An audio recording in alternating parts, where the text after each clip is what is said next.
বাস্তববাদী ইনফরমেশন দিচ্ছি। সেটি হলো 2018 সালে আমাকে তুলে নিয়ে যায় এবং আয়রন করে দীর্ঘ 27 দিন রাখে। আমি 2018 সালে নারায়ণগঞ্জ থেকে ঢাকা আসার উদ্দেশ্যে বাসে উঠি এবং সেখানে আমি সাইনবোর্ডে নামি। ওখানে একজন গাইডে বলে আপনার সাথে একটু কথা আছে। আমি বললাম যে জি বলুন। তা বললো যে রাস্তার সাইডে আসে। রাস্তার সাইড গেলাম, 4-5 জন লোক এসে আমাকে এবং সাথে সাথে আমার চোখ বাঁধে, হাত বাঁধে গাড়িতে করে দেয়।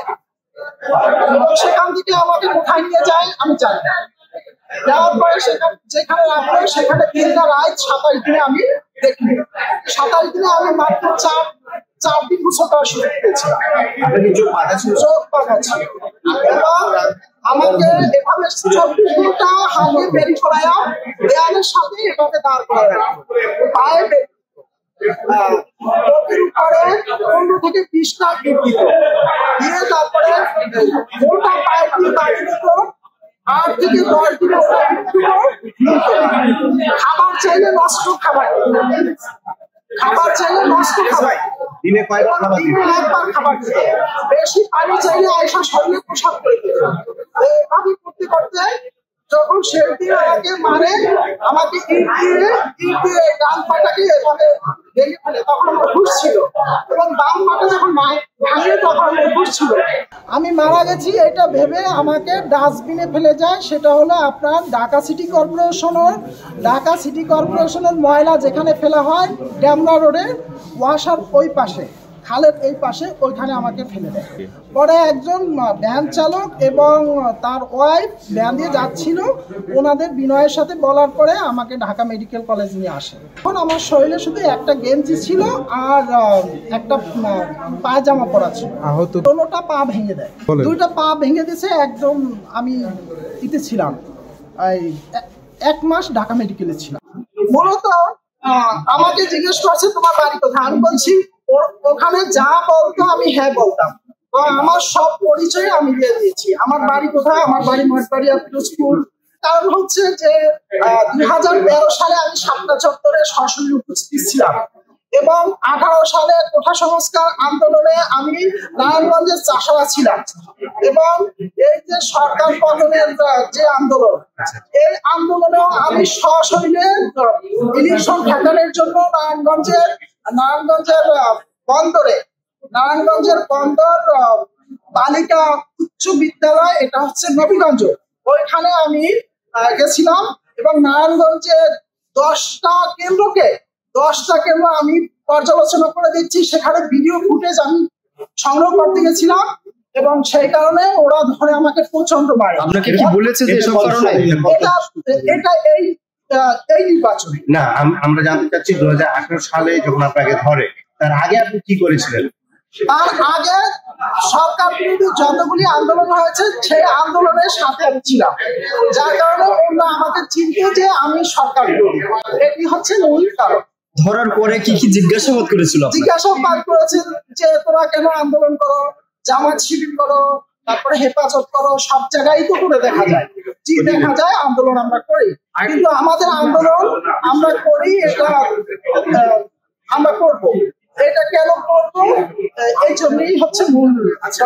আসামিকে যখন ফাঁসি দেওয়া হয় যে রকমের টাইপের কি করানো হয়, উপরে বেঁধে দেওয়া হয়, এভাবে বেঁধে দিত এবং ওইটা একটা ছিল টুপির মতন, ওইটা পুরো এগেনি পর্যন্ত দিত এবং চোখ বেঁধে দিত। না, ওটা বোঝা যেত যে উপর থেকে দিয়েছে এবং চোখ পাইজা দিত এবং বলতো 20 টাকা। ওখানে কোনো দিনের আলো বোঝা যায় না, ওখানে আরো লোক ছিল 10-15 জন হবে, শুধু কান্না আর চিল্লাচিল্লির সময় শোনা যেত।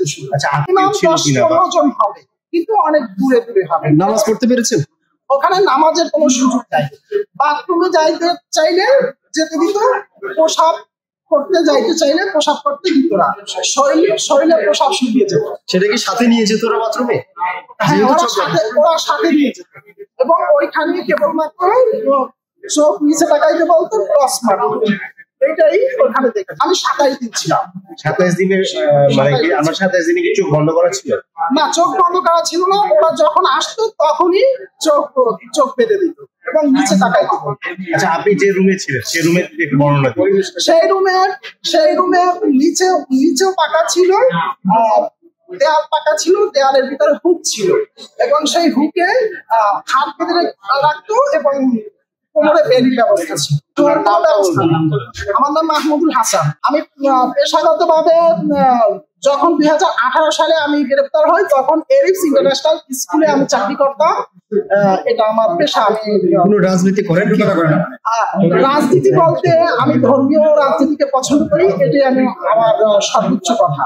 যে আমি একজন মুসলিম হিসেবে আমি যা শিখেছি, আমি যা বুঝি, তাতে ধর্মভীরু হওয়ার ক্ষেত্রে রাজনৈতিক ক্ষেত্রেও ধর্মভীরুতা অবলম্বন করা উচিত। আপনি যেহেতু সমর্থন করেন, আমরা জানতে চাচ্ছি যে লিখিত ভাবে কোন রাজনৈতিক দলের সাথে জড়িত নই। আমি আপনাদের সামনে আসার কারণ হলো যে আপনারা যাতে আমাকে সর্বোচ্চ শিখরে, অর্থাৎ আমি কোথায় গেলে আমার যে এত বড় ক্ষতি হলো এর ক্ষতিপূরণ কোথায় পেতে পারি সেই জায়গাটা আপনারা দেখাবেন এবং সরকারের কাছ থেকে যাতে আমি সর্বোচ্চ সেবাটা পেতে পারি সেটা আমাকে আমার ব্যবস্থা করবে। 2 নম্বর কথা হচ্ছে, আমার সংসার এখন মোটেই চলে না। আমার ডাক্তার চিকিৎসা, যে ঔষধ ডাক্তার আমাকে খেতে বলেছে সেই ঔষধ আমার ক্রয় ক্ষমতার বাহিরে। আমার যে মাসিক খরচ সেটা আমি গ্রহণ করতে পারি না। আমার পরিচয় হচ্ছে যে মাহমুদুল হাসান, মঠবাড়িয়া পিরোজপুর বাড়ি। এটা হলো আমার পরিচয়। আমাদের পরিবার অত্যন্ত নিরীহ এবং গ্রাম্য পরিবেশে। সেইখানে যে তারা কোনো কিছু করবে, বা আমার মা হুজুরের ওয়াইফ তিনি কখনো ঘরের বাহিরে যাননি। সে ওই ব্যাপারটা কোনোদিন বুঝতো না, শুধু নামাজ পড়ে দোয়া করতো। পুলিশের কাছে যাওয়ার মতন তাদের ওই বুদ্ধি বিবেচনা ছিল না, কারণ আমার মা সবসময়ই আমার জন্য দোয়া করতো, আল্লাহর কাছে সুবর্দ করতো।